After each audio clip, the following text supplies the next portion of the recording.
നമ്മളെ mental piece കൂടി നമ്മൾ നോക്കേണ്ടതുണ്ട്. പലരും വളരെ ഇടങ്ങേറായി ബുദ്ധിമുട്ടായിട്ട് ഡയറ്റൊക്കെ ഫോളോ ചെയ്ത് പോകുന്നുണ്ട്. ശരീരം ക്ലീൻ ആയിട്ടുണ്ടാവും. ജങ്ക് ഫുഡൊക്കെ നമുക്ക് കഴിക്കാം. പക്ഷേ എങ്ങനെയാണ് മുമ്പേ കഴിച്ച ഭക്ഷണത്തിൽ പ്രശ്നം ഉണ്ടാവുന്നത്? ഹെൽത്തി ആയിരിക്കണം. വളരെ സിമ്പിളായിട്ട് ഹെൽത്തി ആയിരിക്കണം. അല്ലാതെ ഒരുപാട് റെസ്ട്രിക്ഷൻസും മറ്റുമൊക്കെ വെച്ചിട്ട് ഇടങ്ങേറായിട്ട് ഹെൽത്തി ആയിരുന്നിട്ട് കാര്യമില്ല.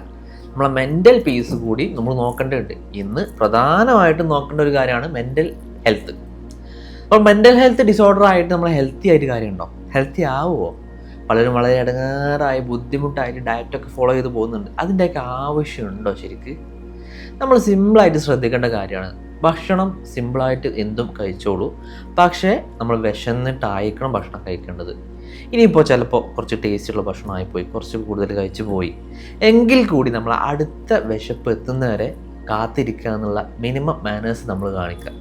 നമ്മുടെ ശരീരം മുമ്പ് കഴിച്ച ഭക്ഷണം അത് കൂടിയാലും കുറഞ്ഞാലും ഒക്കെ അതിനൊരു ദഹനം ചെയ്യാനൊരു പ്രോസസ്സുണ്ട്. ആ പ്രോസസ്സ് ദഹിപ്പിക്കുന്ന ആ പ്രോസസ്സ് കംപ്ലീറ്റ് ആകുമ്പോൾ അടുത്ത വിശപ്പ് വരും. സ്വാഭാവികമായിട്ടും നമ്മൾ അടുത്ത വിശപ്പിന് ഭക്ഷണം കഴിച്ച് പോവുകയാണെന്നുണ്ടെങ്കിൽ ശരീരം ക്ലീൻ ആയിട്ടുണ്ടാവും.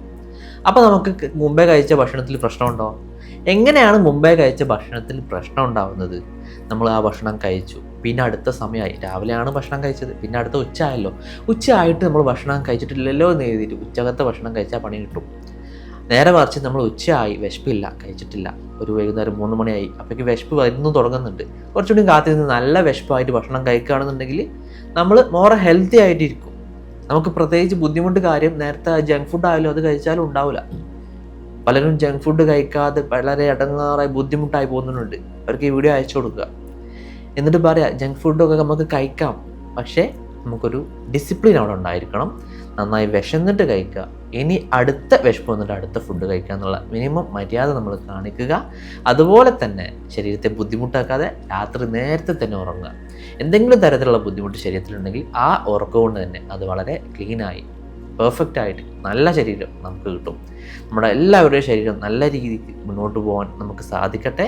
നല്ല ഭക്ഷണം കഴിച്ച് നല്ല വണ്ണം ഉറങ്ങി ദാഹിക്കുമ്പോൾ വെള്ളം കുടിച്ച് റെസ്റ്റ് എടുത്ത് സന്തോഷത്തോടെ പോകാൻ നമുക്ക് ഏവർക്കും സാധിക്കട്ടെ എന്ന് പ്രാർത്ഥിച്ചുകൊണ്ട് ഞാൻ നിർത്തുന്നു. Okay, thank you.